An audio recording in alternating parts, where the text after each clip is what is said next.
Capítulo 10. El narrador.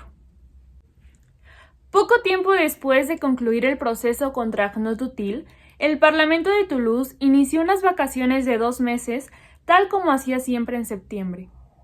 Jean de Cogaz no salió inmediatamente hacia su residencia familiar en Réalmont, sino que se quedó en su estudio de Toulouse y empezó a escribir la historia del hombre cuyo cuerpo había sido quemado para borrar su recuerdo para siempre.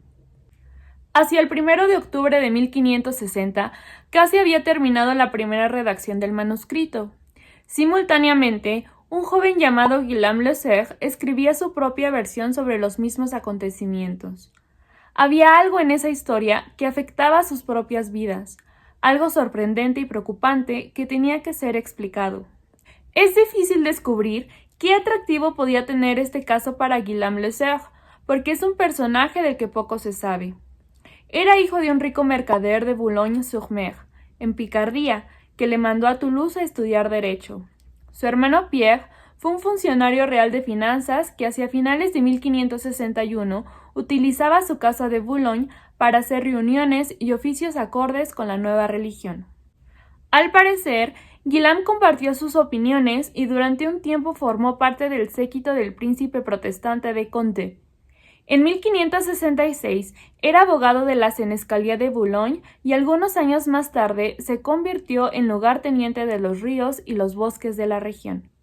En 1596 escribió la primera historia de su ciudad natal, una obra de cierto mérito. La Croix du Maine había oído algo sobre él y en 1584 le describió en su biblioteca como poeta latino y francés. También sabía griego y en 1566 publicó una traducción en versos latinos de una versión griega del tercer libro de los Macabeos.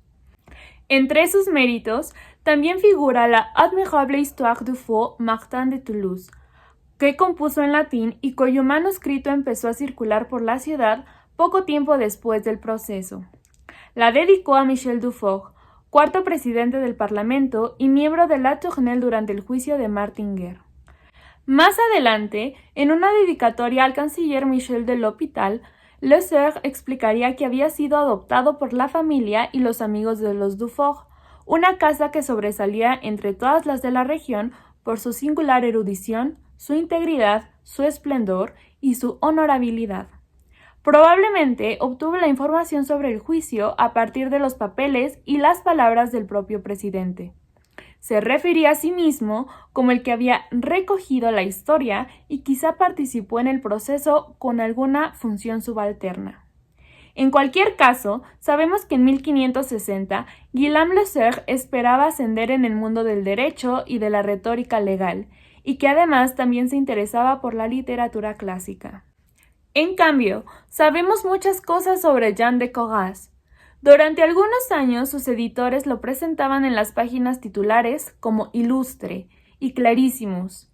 En el año en que se desarrolló el proceso de Martin Guerre, se publicó su propia Vita, explicada por un antiguo discípulo, Antoine Usilis, como prefacio de la obra de Cogaz, de Juris Acte. Había nacido en 1515 en Réalmont, pueblo del Albigeois. Era el mayor de 4 hermanos y se crió en Toulouse, donde su padre, Jean de Cogaz, licenciado en Derecho, era abogado del Parlamento. Cuando solo contaba 13 años, el joven Jean ya disertaba sobre derecho civil en una cátedra de Toulouse, al menos según la leyenda, y durante los años siguientes, mientras estudiaba derecho civil y canónico en Angers, Orléans y París, también se le requería con frecuencia para impartir sus enseñanzas. Más adelante se trasladó a Padua, donde propuso 100 temas para su tesis doctoral y mereció una aclamación por la exactitud de sus respuestas. En 1536, a la edad de 21 años, se doctoró en Siena con Philippus Decius, el gran genio del derecho.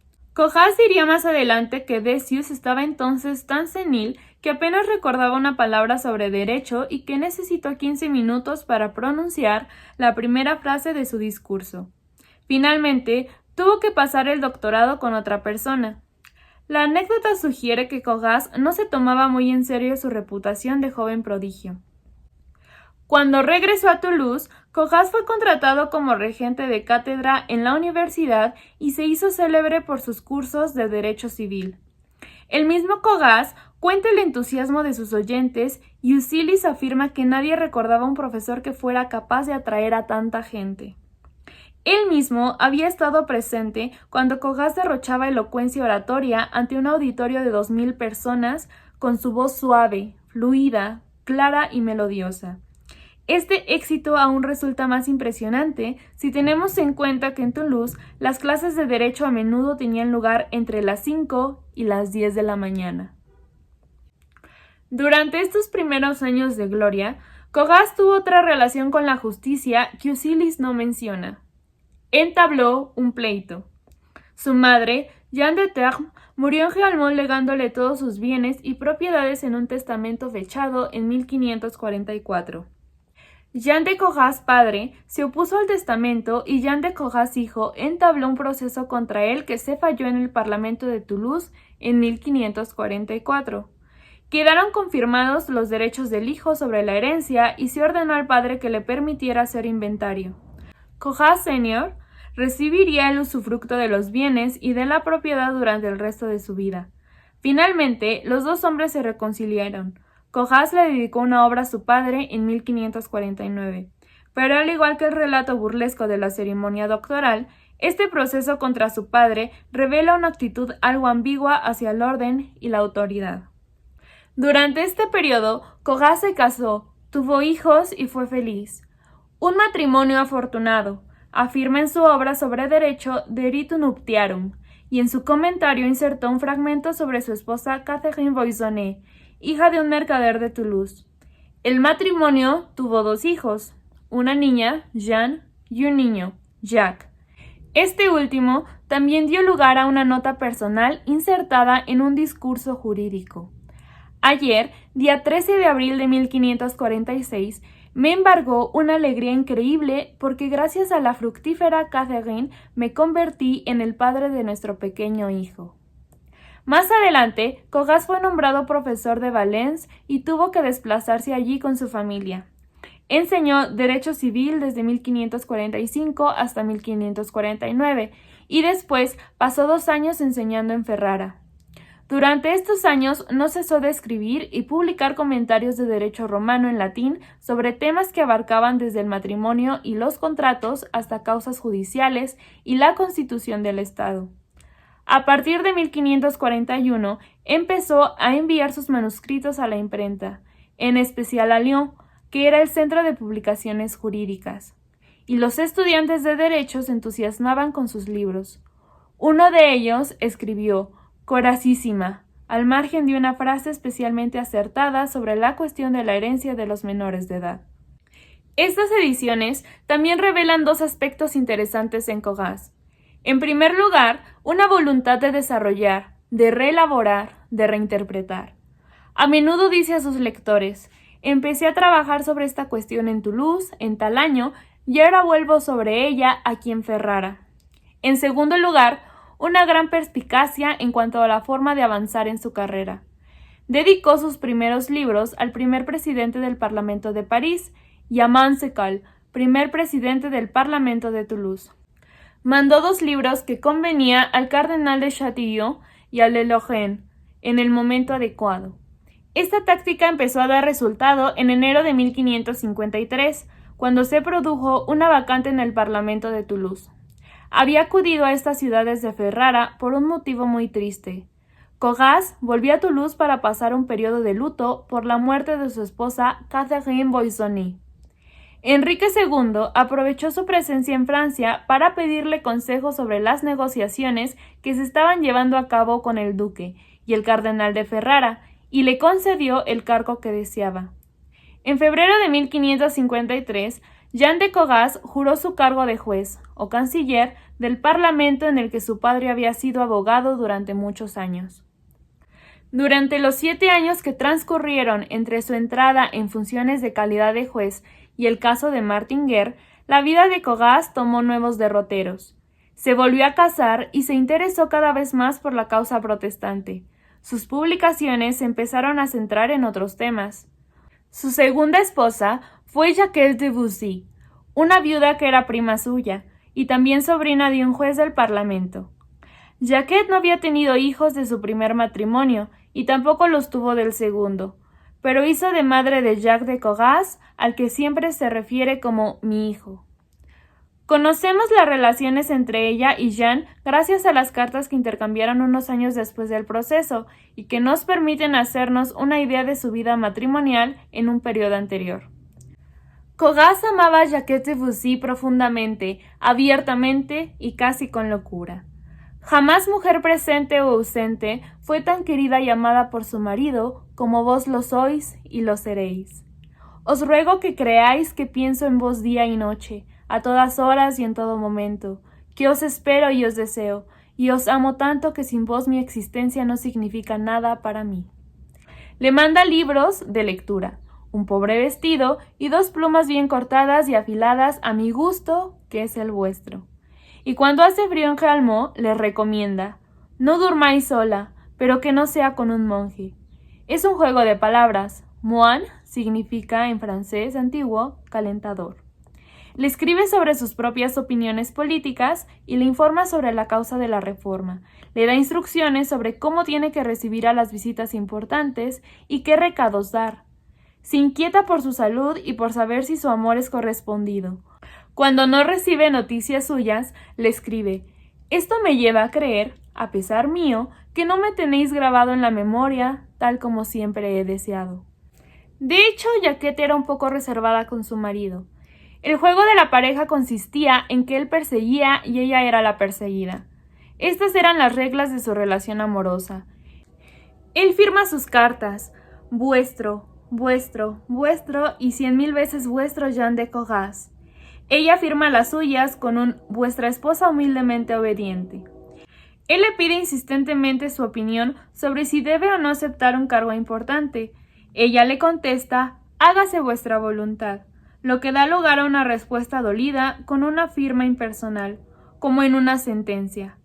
Mientras tanto, a pesar de su salud enfermiza, Jacques administraba los bienes competentemente, arrendaba tierras, hacía reparar cercas, revisaba los libros de la talla y ordenaba cuando había que sembrar los campos con mijo y avena. Le cuenta las novedades y le envía los libros que ha leído, las jarreteras que le ha confeccionado, algún capón o agua medicinal para los ojos. Espera que esté contento y feliz. Marido y mujer estaban particularmente unidos por su compromiso con la nueva religión. Jean de Cogas pudo tener muchas vías de acceso al protestantismo, como por ejemplo el ambiente que rodeaba a la duquesa René de Ferrara, centro religioso de los refugiados de Francia.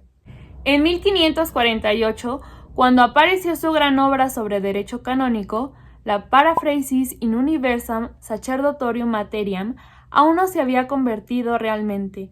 Aceptaba la legitimidad del Papa y se limitaba a advertir que el soberano pontífice tenía que ser un pastor fiel y no un tirano. Hacia 1557, su tratado sobre los matrimonios clandestinos coincide tan solo con la sensibilidad protestante en la crítica del derecho canónico, en su presentimiento de que recibiría calumnias venenosas con pretextos religiosos, y en su afirmación de que todos sus argumentos estaban en conformidad con la palabra de Dios. El Petit Discours de Mariage clandestinement et irrévérendement contract marcó un nuevo giro en su vida. Era el primer libro que publicaba en lengua vernácula. El objetivo de este gascón no era enriquecer literariamente la lengua francesa, la cual, debo confesar, no queda muy favorecida por mi estilo natural y espinoso. Más bien, pretendía influir en la opinión pública. El consentimiento de los padres para el matrimonio de los hijos era una cuestión que afectaba tanto a los que no eran entendidos en letras como a los experimentados, doctos y sabios. Cogas dedicó el libro a Enrique II, cuyo reciente edicto sobre matrimonios clandestinos defendía en el libro y que poco después le concedería un privilegio: un monopolio de 9 años sobre las ventas de todos los trabajos que quisiera publicar o reimprimir. Era una concesión inusual que le permitió a Cogas controlar la impresión y los beneficios de la venta de sus libros mejor que la mayoría de los autores de su tiempo. La utilizó en 1558 para la traducción francesa de un diálogo entre el emperador Adriano y el filósofo Epícteto dedicado al delfín, y más tarde, en 1556, para su gran trabajo de síntesis sobre la estructura de la ley, de Juris Arte, dedicado al canciller de Francia. En 1560, cuando asumió su cargo en la Sala de lo Criminal, Jean de Cogas tenía 45 años, y tal como lo sugieren los datos anteriores, era un hombre ambivalente y con aspiraciones contradictorias. Se había labrado una carrera brillante, pero su compromiso con el protestantismo era aún más importante, y esto último, además de su carrera, podía costarle la vida. Como especialista eminente en derecho romano, creía firmemente en la jerarquía familiar y en el poder del soberano. Los individuos tienen que obedecer a los magistrados como a sus propios padres, decía. Y sin embargo, pronto se vería implicado en los movimientos de resistencia protestante de Toulouse. Ponía en guardia a las familias contra las pasiones amorosas temerarias, pero solo ante la idea de volver a ver a su esposa en el plazo de un mes, corría a buscar el baúl y empezaba a recoger sus refajos de tafetán. Cuando Jean de Cogas entró en contacto con Martin Guerre, reconoció en él a un hombre que tenía algunas de sus propias cualidades. A pesar de ser un simple campesino, el detenido era ecuánime, inteligente y, por encima de todo, elocuente. Parecía que no solo relataba los hechos a los jueces, sino que se los hacía revivir ante sus ojos, decía Le Sœur. No recuerdo haber leído nada sobre ningún hombre que tuviera una memoria tan prodigiosa, decía Cogas. También tenía aspecto de ser un hombre de honor, ligado a su familia y enamorado de su bella esposa. Que hubiera llevado a su tío ante los tribunales por una cuestión de cuentas no debía parecerle demasiado terrible a un hijo que había entablado un proceso contra su padre por un inventario de bienes. Si estoy en lo cierto en cuanto a las inclinaciones de Martin Guerre hacia el protestantismo, Cogas tenía ahí una razón de más para creer que se trataba de una persona digna de confianza. Y entonces, como un milagro, apareció ante el tribunal el hombre de la pierna de madera. Era un hecho providencial, una gracia de Dios para proteger a Pierre Guerre y hacer ver a Jean de Cogas que se equivocaba. Cogas había reflexionado sobre los peligros del engaño 2 años antes, cuando tradujo el diálogo entre Adriano y Epícteto. Pregunta Adriano: ¿qué es aquello que el hombre no puede ver? Responde Epícteto: el corazón y el pensamiento de los demás. El juez comentaba: y es cierto que nada es más detestable entre los hombres que el engaño y la simulación, aunque nuestro siglo sea tan desgraciado que en todas partes el que más se esmera en sus mentiras, sus simulaciones y su hipocresía es a menudo el más reverenciado.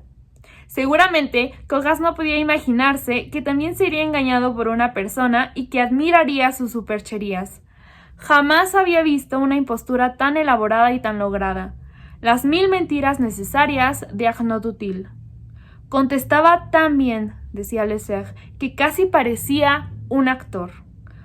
Los abogados, los oficiales reales y, por qué no, los jueces, conocían muy bien el arte de hacerse a sí mismos, del self-fashioning, para decirlo en términos de Stephen Greenblatt, de remodelar la propia forma de hablar, las actitudes, los gestos y la conversación, al igual que todos aquellos que ascendían socialmente en el siglo XVI. ¿En qué punto terminaba el hacerse a sí mismo y empezaba el engaño? Mucho antes de que Montaigne planteara este problema a sus lectores en un ensayo autoacusatorio, la inventiva de Panset ya se lo había planteado a los jueces. La primera respuesta de Cogas fue negar que se tratara de facultades humanas. Arnaud era un mago que recibía la ayuda de algún espíritu diabólico. Era un traidor y Cogas no tenía ningún motivo para reprocharse su muerte, ni desde el punto de vista jurídico ni desde el punto de vista moral. La segunda respuesta de Cogas consistió en reconocer que el personaje tenía algo profundamente fascinante que reflejaba sus propios conflictos internos y la situación de la gente de su propia clase, y que el matrimonio ficticio entre el nuevo Martín y Bertrand de Hall era algo profundamente erróneo, pero también profundamente justo a la vez. Por eso se puso a trabajar y afiló la pluma. Sería un nuevo giro en su obra, una nueva publicación en francés. Pero, por encima de todo, la redacción del libro le permitiría volver a juzgar al hombre al que había hecho ejecutar, condenarle de nuevo, pero también concederle a él, o al menos a su historia, una segunda oportunidad. Y bueno, con esto terminamos el capítulo 10, que se llamó El narrador.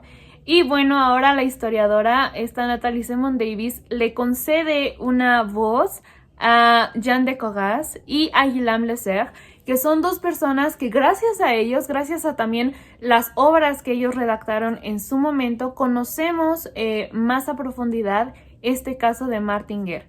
Y también nos permite ver la otra parte, ¿no? De cómo vivían o cómo eran esas personas que no son el campesinado, que son personas intelectuales que la verdad no estudian cualquier cosa. Jean de Cogaz estudia Derecho, que era una carrera muy importante, una carrera prestigiosa y que la mayoría de las veces solo las personas de un estrato social alto eran quienes podían acceder a este tipo de estudios. Son personas letradas, y eso, como ya se ha mencionado en la historia, no todas las personas tenían este acceso, más bien la mayor parte de las personas no tenían acceso ni a la lectura ni a la escritura. Entonces lo que son Guillaume Lecerf y Jean de Cogaz son personas que pertenecen en cierta forma a un estrato social alto y también a un estrato intelectual, por así decirlo.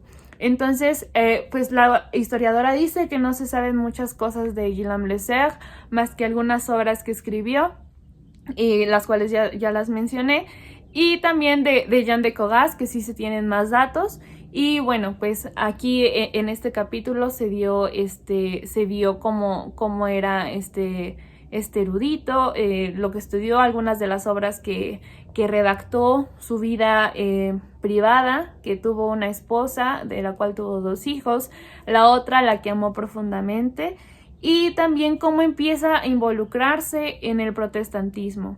Y aquí lo que más me llamó la atención fue esta simpatía que llegó a sentir por Arnaud du Tilh, por esta Panset. Bueno, más que una simpatía, creo yo, como esta admiración que sintió por Arnaud du Tilh, porque se asombró de ver la manera en cómo elaboró tan correctamente toda su mentira.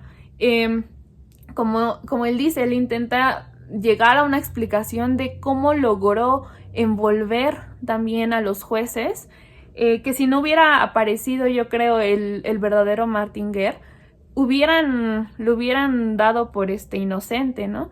Entonces, esta elocuencia que tiene Arnaud du Tilh le asombra mucho y tiene como hipótesis incluso que pudo haber sido un agente diabólico que le hablaba, ¿no? Y que le ayudaba a elaborar toda esta mentira.